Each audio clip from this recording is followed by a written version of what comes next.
नमस्कार दोस्तों, आप सभी का मेरे YouTube चैनल पर स्वागत है।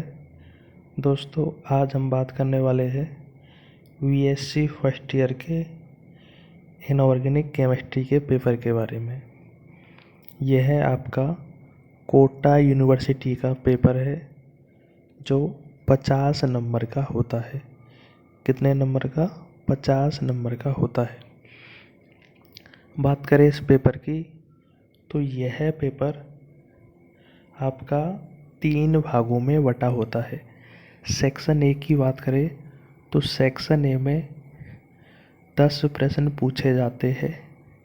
प्रत्येक प्रश्न आधे नंबर का होता है तथा सभी प्रश्न करने अनिवार्य होते हैं। इस प्रकार सेक्शन ए 5 नंबर का होता है। सेक्शन ए के सभी प्रश्नों का उत्तर देना अनिवार्य होता है। यह उत्तर लगभग 20 शब्दों में दिया जाता है। बात करें सेक्शन बी की तो सेक्शन बी में प्रत्येक इकाई से 2 यानी कि 5 इकाइयों से कुल 10 प्रश्न पूछे जाते हैं और उन 10 प्रश्नों में से 5 प्रश्नों के उत्तर देना अनिवार्य होता है। यानी एक इकाई से 2 प्रश्न पूछे जाएंगे और उन 2 में से किसी एक प्रश्न का उत्तर देना अनिवार्य होता है। बात करें सेक्शन सी की तो सेक्शन सी में आपके 5 इकाइयों से कुल 4 प्रश्न पूछे जाते हैं और उन 4 प्रश्नों में से किन्हीं 2 प्रश्नों के उत्तर देना अनिवार्य होता है। सेक्शन सी में प्रत्येक प्रश्न का उत्तर लगभग 500 शब्दों में देना होता है। सेक्शन बी में प्रत्येक प्रश्न का उत्तर 250 शब्दों में, जबकि सेक्शन सी में प्रत्येक प्रश्न का उत्तर 500 शब्दों में देना होता है। इस प्रकार मैं बात करूं तो आपका सेक्शन ए है वो आपका 10 क्वेश्चन पूछे जाएंगे और सारे क्वेश्चन करने अनिवार्य है। 5 नंबर का होता है। सेक्शन बी में 10 प्रश्न पूछे जाते हैं और उनमें से 5 करने होते हैं। प्रत्येक प्रश्न 5 नंबर का यानी सेक्शन बी 25 नंबर का होता है। सेक्शन सी की बात करूं तो सेक्शन सी में आपके 4 प्रश्नों में से 2 प्रश्न पूछे जाते हैं। 2 प्रश्नों का उत्तर देना अनिवार्य होता है और प्रत्येक प्रश्न 10 नंबर का होता है। इस प्रकार सेक्शन ए 5 नंबर का, सेक्शन बी 25 नंबर का तथा सेक्शन सी आपका 20 नंबर का होता है। आइए आगे चलते हैं। दोस्तों, इस वीडियो में आगे बढ़ने से पहले मैं आपको बता दूं कि मैं आपको यहाँ किसी भी प्रश्न का उत्तर नहीं दूंगा। यहाँ मेरा पेपर दिखाने का उद्देश्य सिर्फ इतना है कि पेपर का पैटर्न कैसा होता है, किस प्रकार के प्रश्न पूछे जाते हैं तथा उन प्रश्नों के उत्तर किस प्रकार से देने हैं। सेक्शन ए का पहला क्वेश्चन है, श्रोडिंगर के का तरंग समीकरण क्या है? क्वेश्चन नंबर 2 है, प्रभावी नाभिकीय आवेश परिकलित करने का सूत्र लिखिए। क्वेश्चन नंबर 3 है, एल्यूमिनियम तथा एल्यूमिनियम +3 आयन बनता है जबकि बेरिलियम व बेरिलियम +3 आयन नहीं बनता है, समझाइए। क्वेश्चन नंबर 4 है, संकृत कक्षक स्थायी बंध क्यों बनाते हैं? क्वेश्चन नंबर 5 है, F केंद्र युक्त 2 यौगिकों के नाम लिखिए। क्वेश्चन नंबर 6 है, क्लोरल हाइड्रेट का सूत्र लिखिए। क्वेश्चन नंबर 7 है, क्षार धातुओं अमोनिया में नीला रंग क्यों देती है, समझाइए। क्वेश्चन नंबर 8 है, जीनोन डाईफॉस्फोरस अणु की आकृति कैसी होती है? क्वेश्चन नंबर 9 है, टेट्रावोरोन 10 की संरचना बनाइए तथा क्वेश्चन नंबर 10 है, कार्बाइड की परिभाषा दीजिए। दोस्तों, ये हुए सेक्शन ए के क्वेश्चन जहाँ प्रत्येक प्रश्न का उत्तर लगभग 20 शब्दों में देना है। प्रत्येक प्रश्न आधे नंबर का होता है।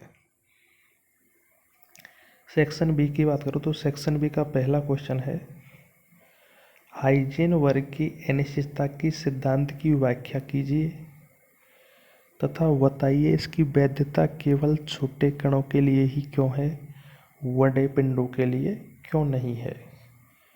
अथवा आपको आंसर देना है क्वेश्चन नंबर 3 का, मैग्नीशियम की प्रथम आयनन ऊर्जा सोडियम से अधिक है जबकि सोडियम की द्वितीयक आयनन ऊर्जा मैग्नीशियम से अधिक है। यहाँ आपको या तो क्वेश्चन नंबर 2 का आंसर देना है या फिर क्वेश्चन नंबर 3 का, दोनों में से किसी एक का आंसर देना है। अगला क्वेश्चन है एल्यूमिनियम तथा गैलियम की आयनन ऊर्जा लगभग समान है, समझाइए। क्वेश्चन नंबर 4 है संयोजकता कोष इलेक्ट्रॉन युग्म प्रतिकर्षण सिद्धांत के आधार पर निम्न संरचना एवं संकीर्ण को समझाइए।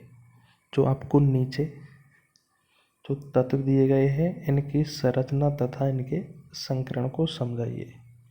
ये हुआ आपका क्वेश्चन नंबर 4। अथवा क्वेश्चन नंबर 5 है नाइट्रोसोनियम आयन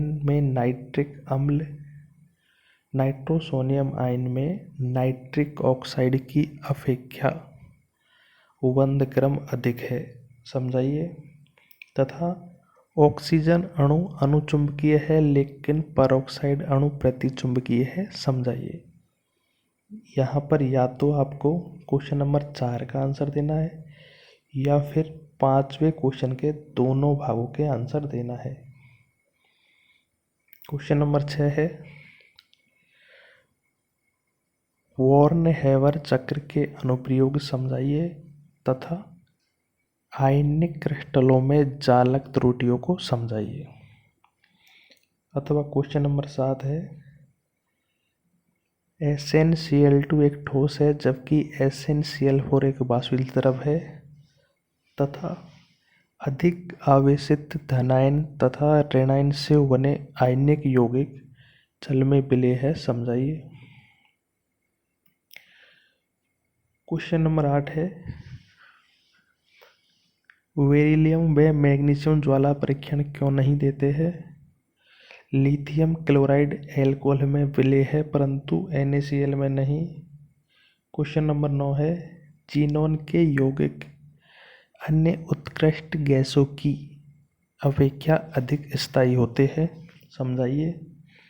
तथा जीनोन की तुलना में हीलियम जल में बहुत कम घुलनशील है, समझाइए।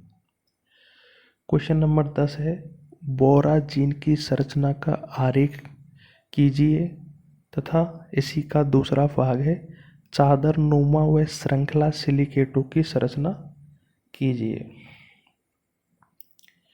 क्वेश्चन नंबर 11 है टेट्रा सल्फर टेट्रा नाइट्राइडों पर एक नोट लिखिए तथा क्लोरीन ट्राइफ्लोराइड की संरचना की विवेचना कीजिए।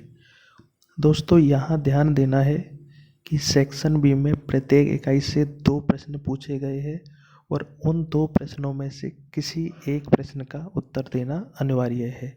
यहाँ ध्यान देने योग्य तथ्य यह है कि कुछ प्रश्न 2 भागों में बटा हुआ है तो उन दोनों भागों के आंसर देना अनिवार्य है। जैसा यहाँ दिखा रखा है कि प्रश्न 2 भागों में बटा हुआ है जो कि 2.5 नंबर का दिखा रखा है। बात करेंगे सेक्शन सी की। सेक्शन सी में पहला क्वेश्चन है श्रोडिंगर तरंग समीकरण की व्युत्पत्ति कीजिए तथा पाउली अपवर्जन सिद्धांत को समझाइए, यानी दोनों पार्ट करने हैं।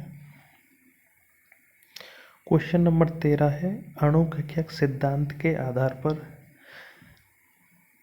ऑक्सीजन अणु की अनुचुंबकीय प्रकृति, हाइड्रोजन अणु द्विपरमाणुक होता है तथा लिथियम अणु ज्ञात है जबकि बेरिलियम अणु नहीं है, समझाइए। तथा F2 अणु का बंध अत्यंत कमजोर होता है।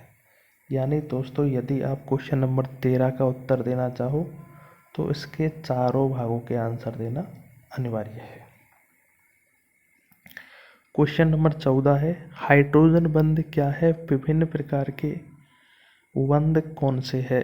ये पदार्थों के गुणों को किस प्रकार प्रभावित करते हैं, समझाइए। तथा दूसरा पार्ट है, दुर्बल अंतराण्विक तथा अंत्याण्विक आकर्षण बलों की प्रकृति को उदाहरण सहित समझाइए।